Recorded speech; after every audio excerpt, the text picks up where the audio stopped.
Assalamualaikum, selamat pagi semuanya, salam sehat selalu. Hari ini kita akan melanjutkan materi kita akan masuk ke anggaran penjualan. Di materi-materi sebelumnya kita sudah bahas, terakhir kita sudah melakukan forecasting. Jadi tahap awal pembuatan anggaran itu diawali dulu dengan membuat forecasting.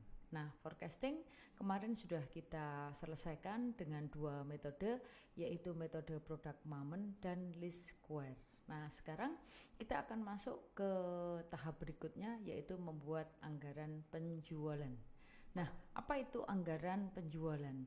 Anggaran penjualan di sini adalah realisasi daripada forecasting yang sudah dilakukan. Sehingga besarnya hasil forecasting itu akan direalisasikan di anggaran penjualan. Nah, di sini ketika kita akan melakukan pembuatan anggaran penjualan, kita harus tahu dulu apa faktor-faktor yang mempengaruhi anggaran penjualan tersebut. Nah, di sini ada beberapa faktor, di mana faktor-faktor tersebut adalah faktor internal dan ada faktor eksternal. Kita akan memulainya dulu dari faktor internal, di mana faktor internal ini yang pertama adalah faktor pemasaran. Faktor pemasaran di sini berkaitan dengan luas pasar yang akan diraih. Apakah kita akan jualan produk di sekitaran kita, ataukah kita akan naik ke tingkat regional, ataukah kita akan naik di skala nasional. Kalau lokal berarti kita hanya akan melihat di sekitaran kita. Sekitaran kita itu bisa di tingkat kecamatan, mungkin di tempat kita berdomisili, kemudian di wilayah kabupaten, seperti itu. Sementara ketika kita masuk ke regional, kita sudah menaikkan tarafnya, yaitu ke jenjang di tingkat provinsi. Kemudian dinaikkan lagi nasional, misalnya di seluruh provinsi-provinsi yang ada di Indonesia. Kemudian kita naikkan levelnya lagi, kita ke antar negara. Nah, di sanalah yang dikatakan kita masuk ke level internasional. Nah, faktor pemasaran itulah yang menjadikan di sini banyak sedikitnya penjualan yang harus dilakukan. Di lain pihak, sisi internal yang harus kita ketahui adalah kondisi keuangan perusahaan.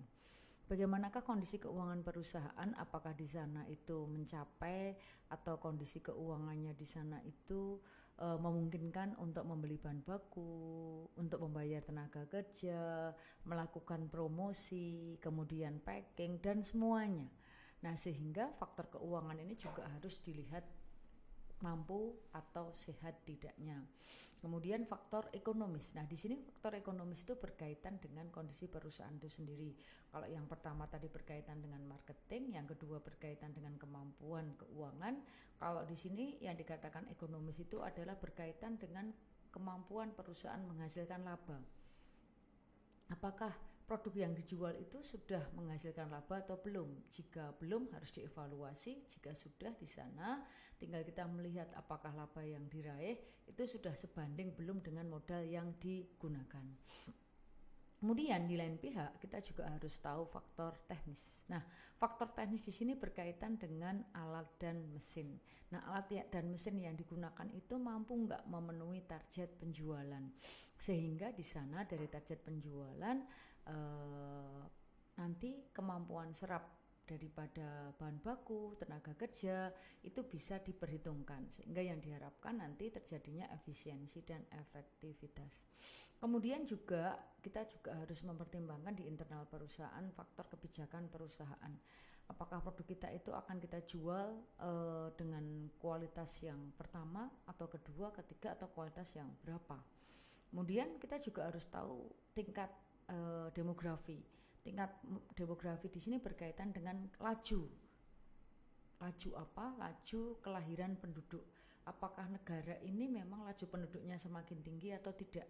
Jika semakin tinggi, kemungkinan membutuhkan produk-produk yang dihasilkan itu masih tinggi. Tapi ketika di sana terjadi penurunan tingkat demografi atau terjadi mortalitas yang tinggi, berarti produsen-produsen pun juga harus mempertimbangkan banyak sedikitnya skala penjualan yang akan dilakukan. Kemudian juga harus lihat kondisi secara makro, eksternalnya negara. Negara dalam kondisi seperti apa? Apakah dalam situasi di sana semuanya dari sisi politik, ekonomi, sosial, budaya itu sedang tidak ada masalah? Jika sedang ada masalah, berarti di sana harus segera dipilih jalan mana yang akan dilakukan. Misalnya, ketika kemarin terjadi pandemi corona di seluruh dunia, banyak perusahaan yang akhirnya fokus untuk bisnis di bidang kesehatan, masker, kemudian hand sanitizer, dan semua yang berkaitan dengan bagaimana caranya menghilangkan virus corona. Di lain pihak, efek karena tidak boleh keluar, sehingga akhirnya segala sesuatunya diusahakan dengan delivery, otomatis di sana akan mempertinggi daya jual untuk sistem online. Nah, disitulah akhirnya memunculkan bisnis-bisnis yang lainnya. Nah, itu yang harus kita perhatikan. Di lain pihak, kita juga harus tahu kebijakan pemerintah. Kebijakan pemerintah di sana itu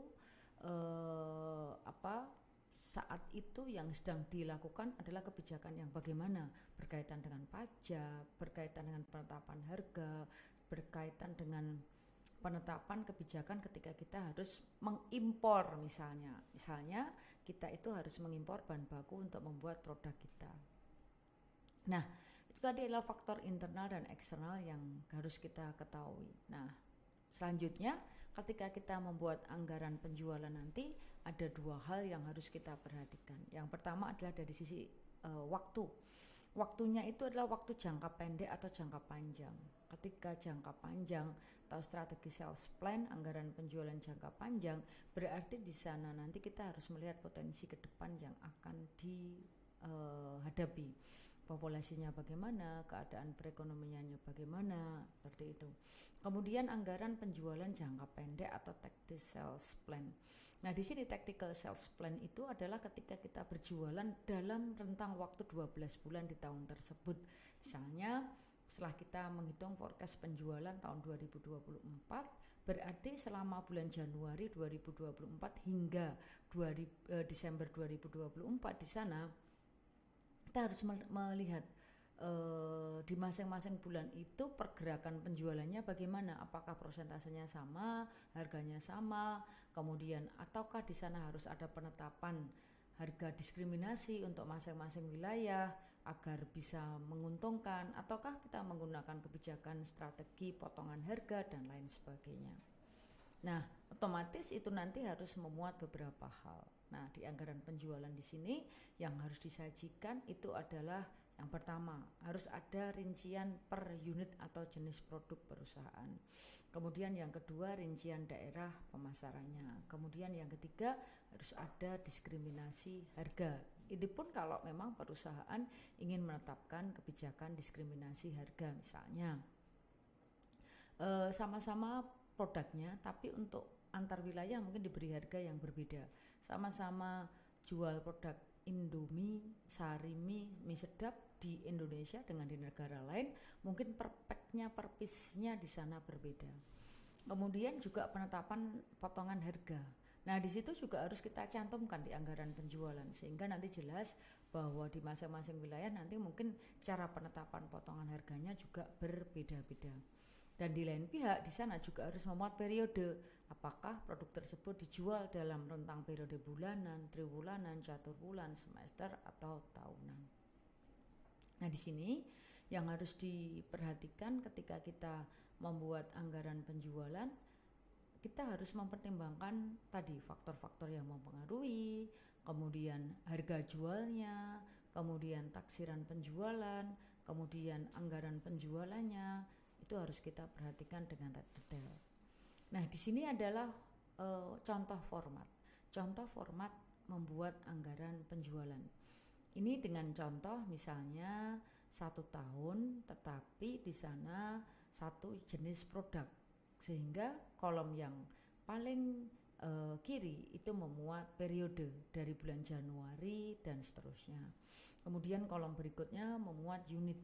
Di Januari itu kita akan jual produk berapa unit. Kemudian harga yang dijual nanti per unitnya harganya berapa, kemudian dijumlahkan unitnya berapa, harganya berapa, dikalikan sehingga ketemu dengan jumlah. Ini adalah ketika produknya di sana dijual di satu lokasi dan produknya satu jenis. Nah, contoh berikutnya adalah budget penjualan ketika di sana daerah yang dituju atau daerah pemasarannya misalnya ada 3 lokasi. Di situ ada wilayah atau daerah kota A, B, dan C. Nah, otomatis kotanya itu kita sebutkan di sana. Kemudian ternyata penjualannya akan kita susun secara budgetnya itu adalah dengan menggunakan triwulan. Triwulan 1, triwulan 2, triwulan 3, dan triwulan 4. Sudah berarti nanti di sana kita akan melihat bahwa masing-masing triwulan itu memuat kolom unit harga dan jumlah. Setelah itu dikalikan unit kali harga sehingga akan ketemu jumlah secara total. Nah, ini adalah contoh untuk latihan membuat anggaran penjualan sehingga nanti teman-teman bisa ngikutinya untuk penyusunan anggaran penjualan, berlatihnya menggunakan soal berikut. Oke, ini dulu. Kita lanjutkan berikutnya untuk anggaran produksi. Terima kasih. Assalamualaikum.